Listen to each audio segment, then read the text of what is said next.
je vais vous faire une immersion au JSON Web Token, JWT. Tout d'abord, une introduction avant de commencer et de rentrer dans le vif du sujet. Donc, il est important de savoir qu'une session contient un ensemble d'informations sur un utilisateur authentifié, que l'on conserve temporairement en mémoire. En utilisant le JWT, JSON Web Token, on va pouvoir mettre en place des sessions côté client, appelées Stateless Sessions, ce qui évite le maintien des sessions côté serveur. Pour que le serveur puisse faire confiance à ces informations, il lui suffit de les signer et d'envoyer cette signature avec les informations. Quand elles lui sont retournées, il pourra vérifier l'authenticité de ces informations en comparant la signature reçue à la signature calculée. Le JWT, qu'est-ce que c'est? JSON Web Token, JWT, c'est une méthode sécurisée d'échange d'informations décrite par la RFC 7519.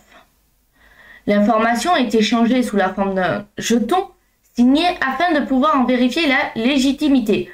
Ce jeton est compact et peut être inclus dans une URL sans poser de problème. JWT est couramment utilisé pour implémenter des mécanismes d'authentification, stateless, pour des SPA, Single Page Authentication, ou pour des applications mobiles. Donc ici, il y a les librairies.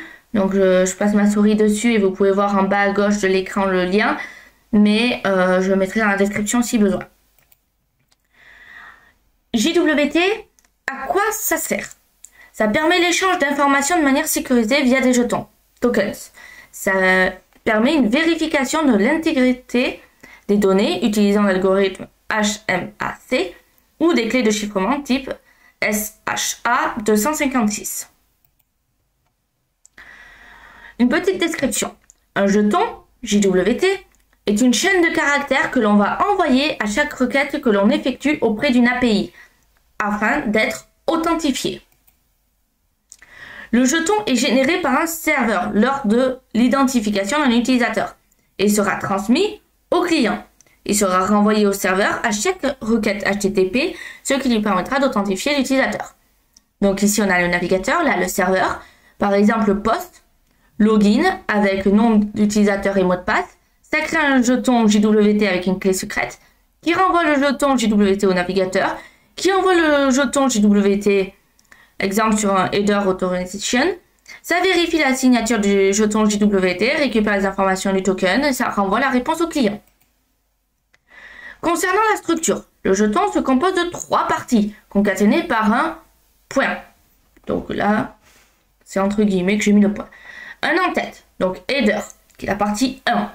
Le header est utilisé pour décrire le jeton.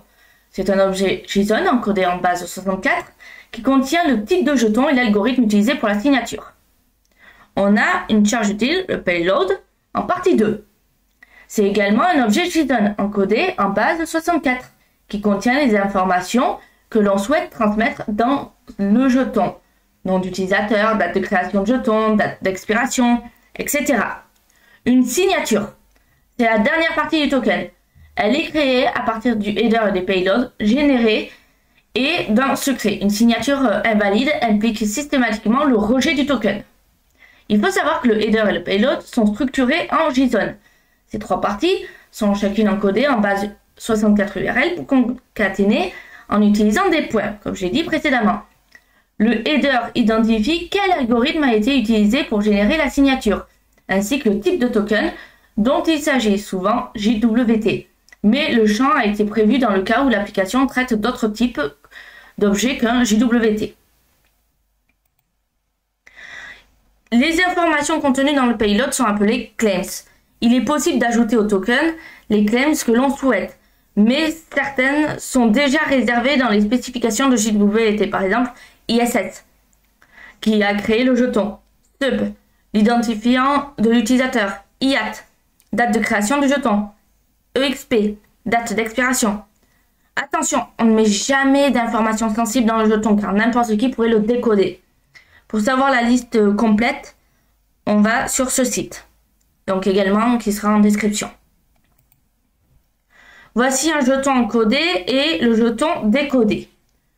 Donc, ici, le header.